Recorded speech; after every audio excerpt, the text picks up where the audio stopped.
वंचितांची हातगणिके मराठा समाज, सकल मराठा समाज महाराष्ट्र त्याला प्रतिसाद म्हणून संपूर्ण बेडक गाव, संपूर्ण व्यापाऱ्यांनी बेडक गाव बंद ठेवलेलं आहे। आज महाराष्ट्र बंदची हातगणिके मराठा समाज, सकल मराठा समाज महाराष्ट्र त्याला प्रतिसाद म्हणून संपूर्ण बेडक गाव, संपूर्ण व्यापाऱ्यांनी बेडक गाव बंद ठेवलेलं आहे। तसंच लवकरात लवकर ह्या माननीय जरंगे पाटील साहेब उपोषणाला बसले आहेत, त्यांची प्रगती खालावत चाललेली आहे।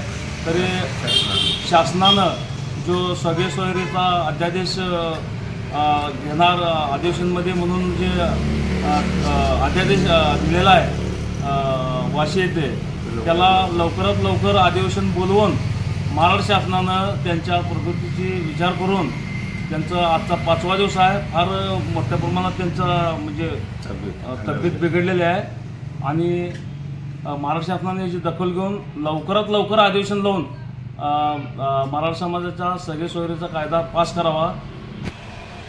तर आमच्या 5 महिन्यामध्ये जे चालू आहे जरंगे पाटील साहेबांचे महाराष्ट्रभर आंदोलन, यामध्ये माझे मराठी बांधव बऱ्याच मोठ्या प्रमाणात गुन्ह्यामध्ये या शासनानं अडकवण्याचा किंवा त्यांच्यावर गुन्हा लादण्याचा प्रयत्न केलेला आहे। बऱ्याच ठिकाणी असं होतं आहे की एखादा पुढाऱ्याचं काय कसल्या पद्धतीचं आंदोलन असलं किंवा काय असलं, त्यांचा गुन्हा रात्रीतही लोक मागू घेऊ शकतात, JR वगैरे अध्यादेश काढून असं। तर मराठा समाजावर घातलेले जे गुन्हा आहेत ते शासनानं लवकरात लवकर यांनी त्या मुलांचा विचार करून मागे घेतलं पाहिजे।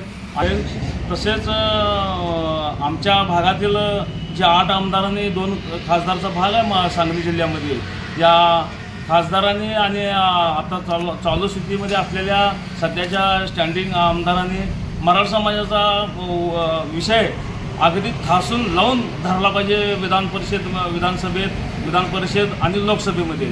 अन्यथा आपण काय बोलणार आहे किंवा आपली भूमिका काय आहे हे स्पष्ट जनतेला दिसेल। मीडिया संपूर्ण महाराष्ट्रातली मीडिया फास्ट आहे, तुम्ही काय करताय किंवा तुमची भूमिका काय आहे ह्याच्याबद्दल तुम्ही कुठल्याही पद्धतीचं शंका निर्माण होऊ नयेत म्हणून तुमची स्पष्ट भूमिका तुमच्या सभागृहात तुमच्या ह्या लेकरांची जे गुन्हे घातले ते मराठा समाजाच्या लेकरांच्यावर किंवा आरक्षणाच्या बाबतीत सगळ्या सोयीचा कायदा आहे, अध्यादेश दिलेला आहे, परंतु कायद्यात रूपांतर करायचं आहे।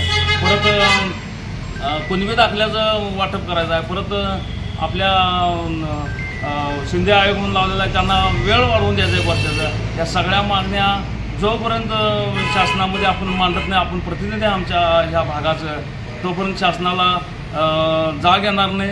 अन्यथा मोठ्या प्रमाणात वरून येईल तसं आदेश आंदोलन केलं जाईल। उद्यापासून बेडगमध्ये सुद्धा अमरांचं उपोषणाला बसणार आहे। बेडगवाशांनी सगळ्यांनी याला पाठिंबा द्यायचा आहे आणि सगळ्यांनी अलर्ट राहायचा, आंदोलनाचा आदेश आल्यावर तयारीत राहायचं आहे।